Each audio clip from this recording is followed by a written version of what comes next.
जल ही जीवन। जल बिना ए संसार अस्तित्व एक Virat प्रश्नवाची।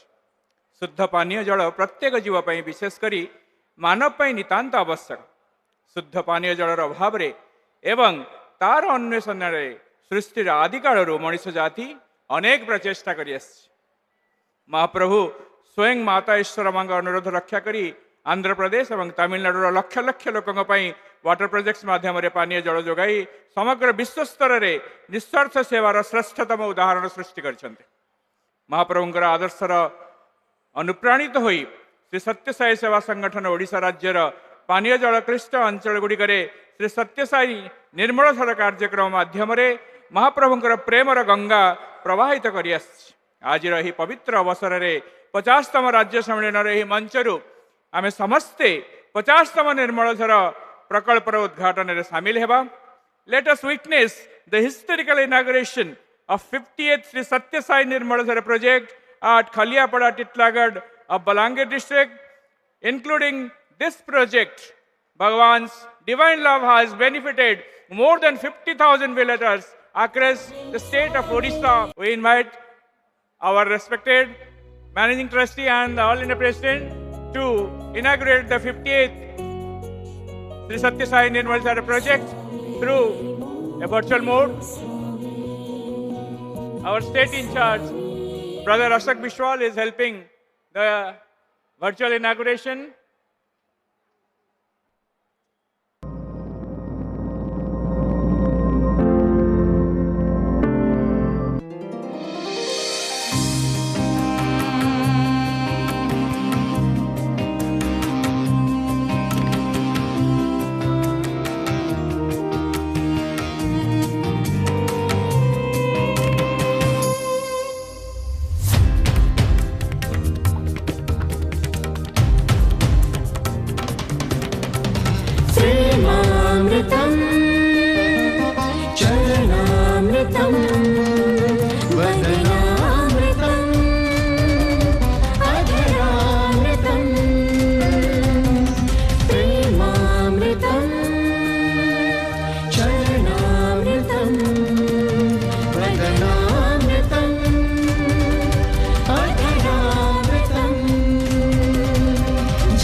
Thank you, sir.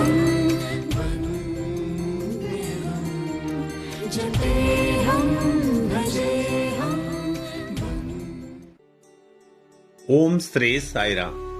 Shri सत्य साई निर्मल झर अमृतर अमीय धारा। जल ही जीवन। जल बिना जीवन और जगत किछि भी संभव नुहे। जीवन पोषक जल जेतेबेले जहर हो जाए जीवनर ज्वाला जर्जरित करे प्राण को। प्रदूषण और आधुनिकतार प्रभाव पुणी प्रकृतिर भिन्न भिन्न क्षेत्र दृष्टि पानी प्राण रक्षक नुहे प्राणघाती होता है। ओडिशार एमिति अनेक अंचल रही जेउठी पानी पाई जीवन अकाल रे जली जाउछि। आमे समस्ते जो पिउथिलु सेही पानी फ्लोराइड नामक एक विषाक्त पानी पिउथिलु। जो पानी पी आम अंचलर लोक माने बहुत रोग रे आक्रांत हेउथिले। फ्लोराइड युक्त पानी पी अकाल रे अनेक प्राण चली जाउथिला बेले असमय वार्धक्य और असाध्य व्याधि ग्रास करुछि। नुआपड़ा जिल्लार अनेक गाँ वर्ष वर्ष धरी विशुद्ध पानी मुंदिए पाई एमिति डहक विकल अवस्था रहिथिला, किंतु उपाय किछि नथिला ग्रामवासी पाखरे।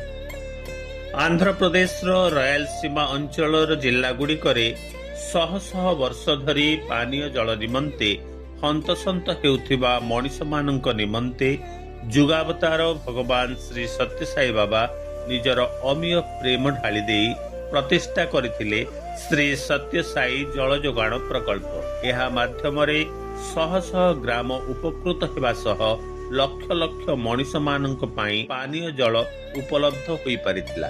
भगवान श्री सत्य साई बाबा को आदर्श को माध्यम करी श्री सत्य साई सेवा संगठन ओडिशार ग्राम सेवा कार्यक्रम माध्यम प्रथमे नुआपड़ा जिल्ला रे एही समस्यार चिन्हट करा जायतिला। अखिल भारतीय श्री सत्यसाई सेवा संगठन सहयोग राज्य संगठन आरंभ कला श्री सत्यसाई निर्मल झर अमृतर अमीय धारा आरो पानीय जल प्रकल्प। मैं अमिल पटेल गाँ टिकरापड़ा नवापड़ा जिला आम गाँव आगर विषाक्त पानी पी लोक माने बहुत आक्रांत पड़ुले रोगरे पड़ुले आम जानिलु से सत्यसाई निर्मल झर तेरे आम गाँव लोग समस्ते प्रार्थना कलु बाबा आम कथा शुणी आम गाँव लोग विषाक्त पानी बदल में अमृत पान करी बहुत सुस्थ अछंती। विशुद्ध पानीय जल उपलब्ध हेबा द्वारा गाँ गुड़िकरे खुशी और आनंदर तरंग खेलीगला। पिलाठारू वयस्क मानक पर्यंत समस्ते आश्वस्ति और सुरक्षित अनुभव कले। रोगर भय मृत्युर जंत्रणा और अकाल वार्धक्यर कला बादल सते जेमिति अपसरी गला।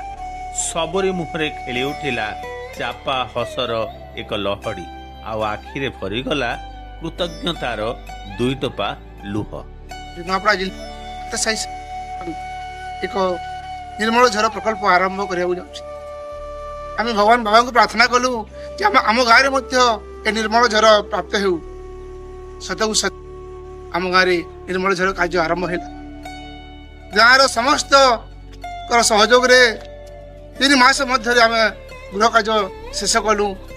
2015 मसीहा फेब्रुआरी 15 तारीख दिन निर्मल झर शुभारंभ है। से दिन समस्त जलपान करी अमृत जलपान करी खुशी अनुभव कलु। से दिन सुप्रभातम करी सकालू नगर कीर्तन करी साप्ताहिक भजन कलु सेवा कार्य करी आम खुशी अनुभव कलु। ये भगवान बाबा को आम ग्रामवासी तरफ अशेष अशेष कृतज्ञता ज्ञापन करुछु। समय सह प्रार्थनार स्वर सते जेमिति फलवती होइछि। सेवा दल और कर्मकर्तांकर प्रयास ग्रामवासींकर आकुल प्रार्थना प्रशांतिर अमृत धारा होई सते जेमिति प्रवाहित होइछि। एई गाँ गुड़िकरे लक्ष हृदय प्रतिध्वनित हेउछि गोटिए पवित्र कंपन। थैंक यू स्वामी श्री सत्यसाई निर्मल झर आम पाई अमृतर अमीय धारा।